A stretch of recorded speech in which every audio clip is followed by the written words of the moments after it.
No one noticed Evelyn Carter as she sat quietly on the rough wooden bench outside the county courthouse in Mariposa, California, 1891.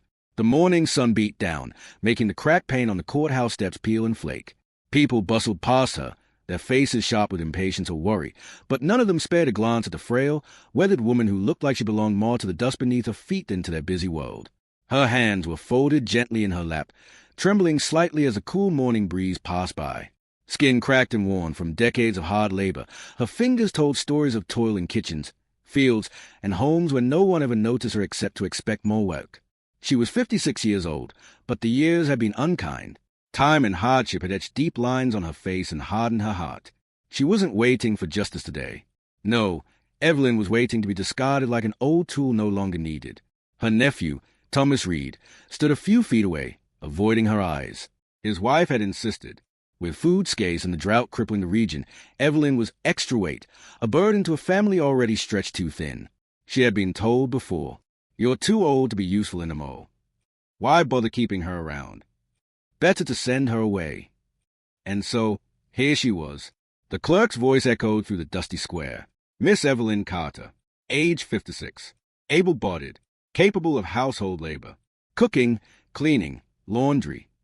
The words hung in the air like a sentence passed down without mercy. A ripple of cruel laughter passed through the crowd. She's just a wasted piece of life. Who would want to feed someone that old?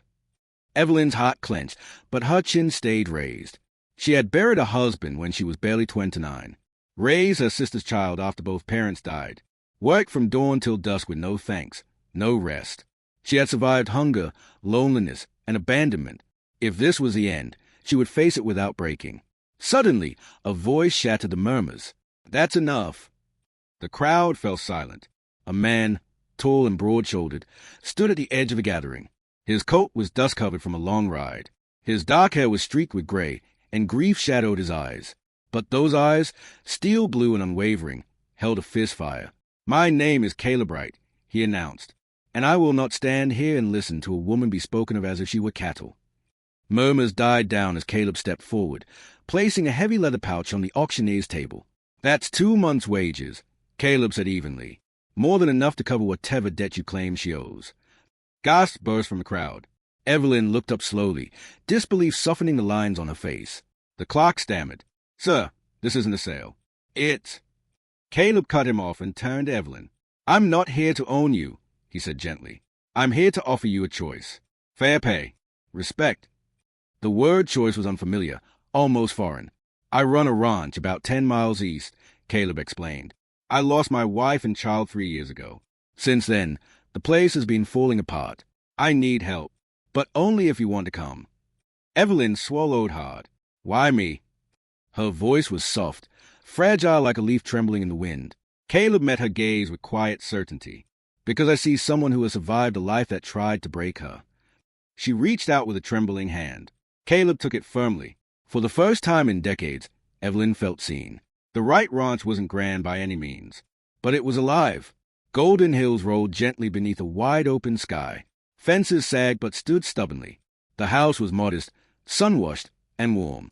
The scent of fresh pine mingled with earth and horses. Evelyn stood in the doorway of her room the first night, staring at the soft mattress and clean linens. A bed that was hers. A door that locked. Privacy she hadn't known for years. Morning brought the aroma of brewing coffee. Caleb brewed while Evelyn set the table with simple bread and preserves. "We'll need fuel for a long day," Caleb said with a soft smile. They worked together, side by side. No bossy commands, no impatience, only respect. When they reached the collapsed fence post, Caleb warned, "Those weigh about 50 pounds each." Without hesitation, Evelyn lifted one, then another, muscle steady despite years of hardship. "I've carried heavier," she said simply. Caleb's expression flickered, not with anger toward her, but at the harshness life had demanded from someone so gentle. Days melted into weeks. The ranch responded to her care as a body responds to healing. Laughter found its way back into Evelyn's voice in moments she didn't expect. One evening, beneath a sky stained with amber and rose, Caleb said, "This place feels like home again." Evelyn's heart stuttered. She had forgotten what home felt like. Then came the trouble. Riders appeared on the horizon, horses kicking up dust like warnings. 3 men, faces hard and eyes colder. They brought a message from Edwin Fowler, a ruthless landowner swallowing struggling ranchers one by one. "Sell," the leader said, dismounting with a cool smile, "or you'll lose it another way. Fires, accidents. Your choice." Caleb's jaw clenched, but Evelyn stepped forward, voice steady and sure. "Threats are easy," she said. "Consequences are not." The men laughed, but their laughter died under her gaze. They left. That night, Caleb admitted something he hadn't planned to say. "I don't just need you here," he whispered. "I'm afraid of being alone." Evelyn placed her hand over his. "So am I." The accident was sudden. A rotten plank gave way as Evelyn climbed aloft to check the hay. She fell, arms outstretched in desperation. Caleb's scream pierced the quiet barn. He caught her just before she hit the floor, holding her tight. "I can't lose you," he said, voice breaking.